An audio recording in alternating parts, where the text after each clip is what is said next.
Hello again, back. As I was saying, continuing my story about the Red Scare and those days of the House Un-American Activities Committee and McCarthyism and the FBI used to track down people and all of this. People testifying, some turning in their neighbors, careers ruined, the Hollywood blacklist, the famous notorious 10, which included scriptwriters of movies that I loved. Lives were ruined, people driven to suicide. It was horrible. And as I learned about it, I wanted to say no, and I wanted to say, what can I do about it? I want to stop it. I want to help stop it. My voice would say to the FBI, have you at last no sense of decency? Can I help turn the tide? Well, I thought, without really thinking it through, because I did things without thinking them through, and I should have known better. But I thought, let me go to the source. The leader, I forget his name now, the head of the House Un-American Activities Committee, HUAC, who did all these investigations, called people to be grilled in public. I wrote to him a letter posing as this good neighborhood, kindly old lady, I think something like Emma Sue Carpenter, and I said, I want to praise you for doing such a good job helping the country get better and getting all them communists out of here. You know, the communism is so bad, and you're helping us, and I want to do my part. So could you do me a favor and send me like a kit that I could use on my neighbors to know who to turn in so I could help you out a little bit? Yours truly, Emma Sue Carpenter. Well, I folded it up, I addressed it, I put my return address, which maybe I shouldn't have done, 353 Peach Street, Monterey Park, California. It's not there anymore, but that's where I lived. And I put a stamp on it, took it to the mailbox, to the post office, mailed it. In a couple of weeks, I got an answer. I was startled. I didn't really expect that.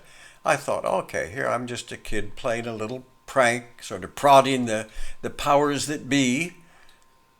But the head of the whole shebang that I had written to, he didn't have a secretary answer. He answered himself with this wonderful letter. I hope I can find it.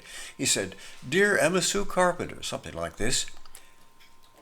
Thank you for your kind words. It's people like you who make America what it is today. I thought, yeah, that's true. And he said, I will send you something that you can use. Oh, yes. Yes, McCarthy. I know. I see the note passed to me. I know. He's part of the famous time, and McCarthyism was the name for it. Well, about 2 weeks later, in the mail, 2 big boxes were delivered to my house. I opened them up, and it was full of all these documents of hearings and government this and that, and a letter on top praising me. Oh, I thought, it works. I got to them. But then I panicked a little bit because I thought, wait a minute. They know where I live. What happens if they come looking for Emma Sue Carpenter to congratulate her with the cameras and the TV people, and they would find me out? They would drag me before their committee?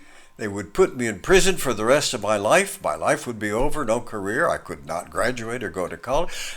I was scared to death. I hid in the shadows, and I watched the mailbox every day to see when the mail was delivered if there was a follow-up to say, we're coming to interview. Nothing.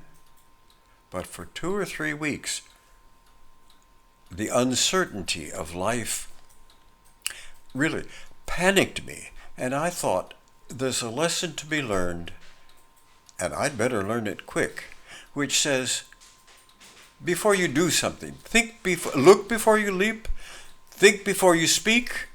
You write something, read it over before you send it off for somebody else to read, when there's time to take it back. I haven't learned it fully yet. I'm still working on it. And there's a little more I want to tell you about that time and what I did to graduate from playing childish pranks to still trying to find a way to poke the rich and try to turn the tide and maybe make things a little better. And maybe for next time, that's what I'll do. Bye for now.